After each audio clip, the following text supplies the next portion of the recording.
Well, we're back up to this vehicle that had last week the screwed up aftermarket condenser. Another one again.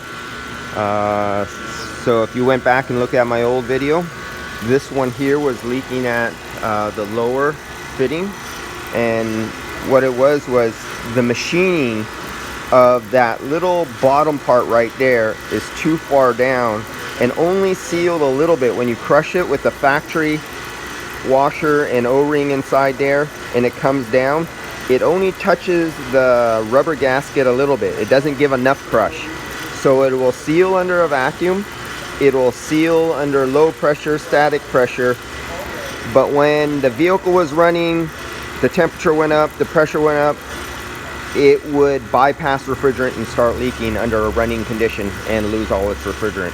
And that was the aftermarket. They put into OEM. This was the one from the video before where you hear the body man in the background next to me cussing about everything was factory except for this one piece, and it's the one piece that was not factory that made them redo this vehicle over again. So you got a pissed off customer. Vehicle should have been last Thursday. We're into Monday and being delivered. It took 5 hours to take all this apart to get this one piece out. Remember, you had multiple heat exchangers.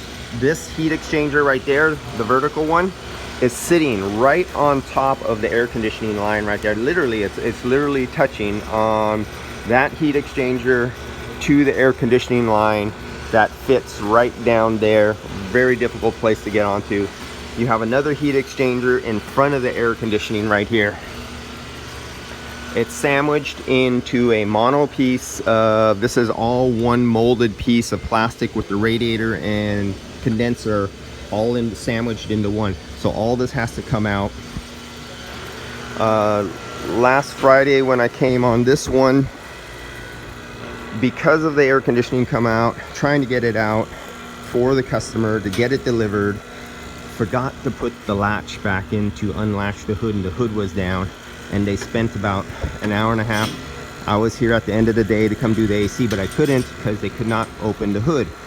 And of course, we all make mistakes and we forget one piece. But the one piece that was forgot was the hood latch to unlatch the hood. And they literally could not take this. And it has so much anti-theft safety that there is no way to get into it there. And what they had to do is literally remove the wheel, and they had to remove the inner fender liner, and all the electrical and all the components in here had to be removed from under the car to get a latch. Okay, so see where we are right here? They got their arm with a metal rod with a 90 turn and with a light and a long mirror. They had to get all the way up here and stick the metal. Look where I'm looking down there. You see way down there where you see the light?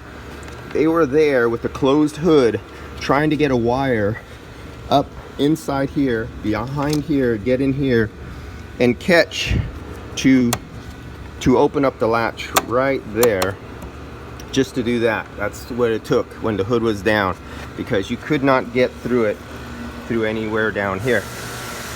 And basically that whole scenario was not included in the 5 hours of R&R time just to get this out because of an aftermarket condenser.